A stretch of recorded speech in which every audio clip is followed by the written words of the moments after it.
L'heure de vérité a sonné. Qui d'entre vous n'a jamais pensé à donner une cuillère de Toplexil à son enfant pour l'endormir? Et qui est déjà passé à l'acte?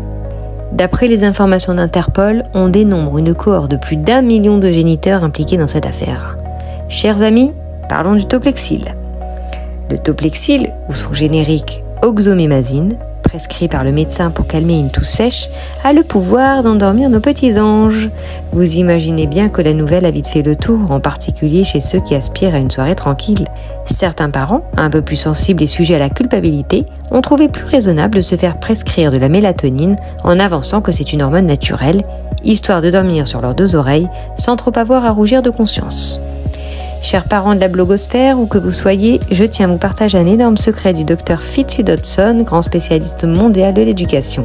Je cite: « Malheureusement, les horaires de sommeil de votre bébé sont absolument différents de ceux des adultes, et votre sommeil sera terriblement perturbé pendant ce stade de la première enfance. Beaucoup de parents se sentent coupables d'éprouver de tels sentiments parce que personne ne leur en a parlé auparavant. Certains bébés sont plus accommodants que d'autres et se mettent très tôt à faire leur nuit complète alors que d'autres mettent des mois avant d'y parvenir. Nous ne sommes pas les mêmes bébés ou adultes et donc nous ne sommes pas identiques. Aucun être humain ne se ressemble et c'est cette diversité qui fait la beauté du monde que Dieu a créé.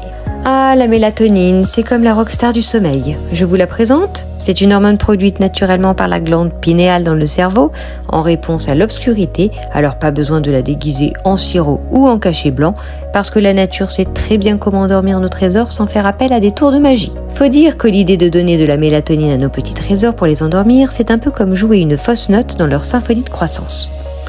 La vraie sagesse, c'est de laisser le sommeil construire son nid à son rythme, avec des brindilles d'aventure et des plumes de souvenirs doux. On laisse nos mini-musiciens composer leurs concerts nocturnes et petit à petit, ils trouveront la mélodie qui nous fera tous sourire.